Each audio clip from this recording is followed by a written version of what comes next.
So, what's more dangerous, gang culture or influencer culture? Gang culture. What addiction is more destructive, drugs or validation? Drugs.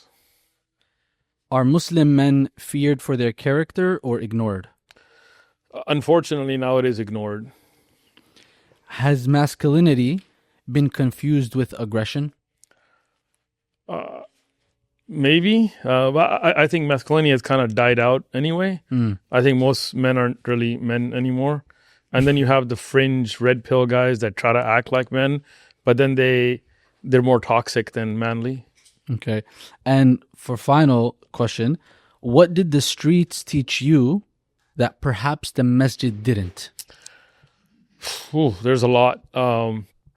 First thing about the streets is it teaches you how to be streetwise, meaning how to be alert, how to know your environment, and something that the masjid should teach you but doesn't today, and the streets did teach you, is how to be brave.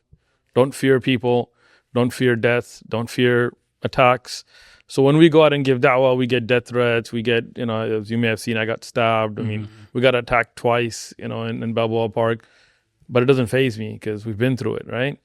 But a lot of brothers, a lot of du'at, once they get even if they just get like a death threat, khalas, they quit because they don't have that manlyhood. But the masjid should teach us that because the Sahaba lived that way, We look at Abu Dujana, we look at Umar ibn Khattab, we look at Khalid ibn Walid, we look at those Sahaba, they were rijal, they were men, they weren't scared of anything. But today people are soft. Brothers are soft, like even if somebody just says something to you, crumble. And the streets taught you that that's not the way it is. You gonna tell me a comment never gone to your skin? The what? A comment? Nah. Comment. Comments don't. What are you gonna do? Like, you read them? I don't. I mean, sometimes brothers forward them to me or show them to me. Okay. But they don't even get in my skin because it's like you're a troll. You're sitting. You're probably some bottom dwelling. Nobody that's sitting there then feels good about making people feel bad. I'm not gonna let that get to me. If you got something to say to me, say it to my face. And if you're not man enough to say it to my face, I'm not worried about you. You want to say it to his face?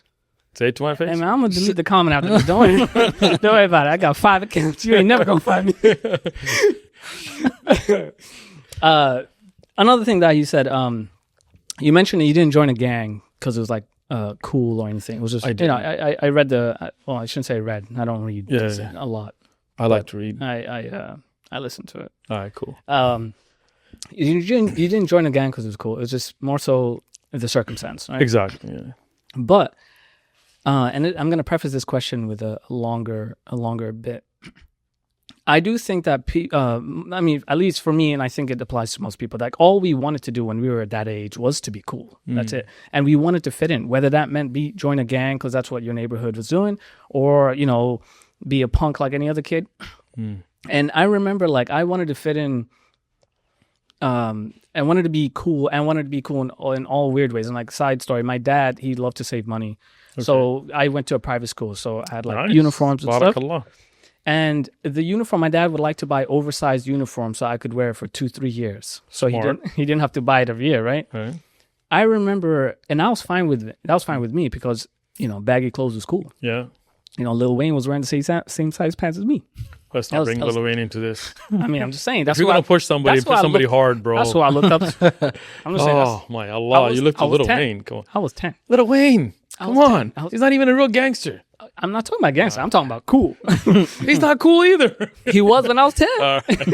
He was when I was 10.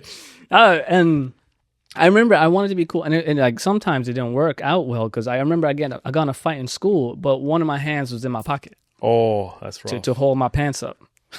You don't have a belt? Well, belts was like so not cool. You know what I mean? You cannot. Yeah. You didn't wear a belt? No, that was against code. Lil Wayne didn't wear belts. Yeah, those were for beatings. I'm pretty sure he had a belt. He did, but he had Louis ones. I couldn't afford them, so I went without. You get them fake Louis ones. I mean, I lived in Doha. They'd figure it out.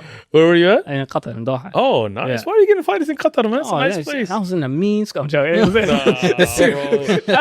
ain't got mean no streets of Doha. I've been to Qatar, man. Yeah, mean streets of Doha. And a private school. No, I did get in a fight, and I remember I was sort of like. Did you win? No, I had one hand. Right, but no one helped because it looked like I had somewhere else to be. They're like, "This guy's taking it way too well." I'm like, "I'm struggling," but they look like, "Oh, he got one hand in his pocket. He ain't even worried." I'm like, "I ain't worried. Help me." So I gotta get you a But- belt, bro. yeah, no, I appreciate it. No, For I the grew next up. time. I grew up now.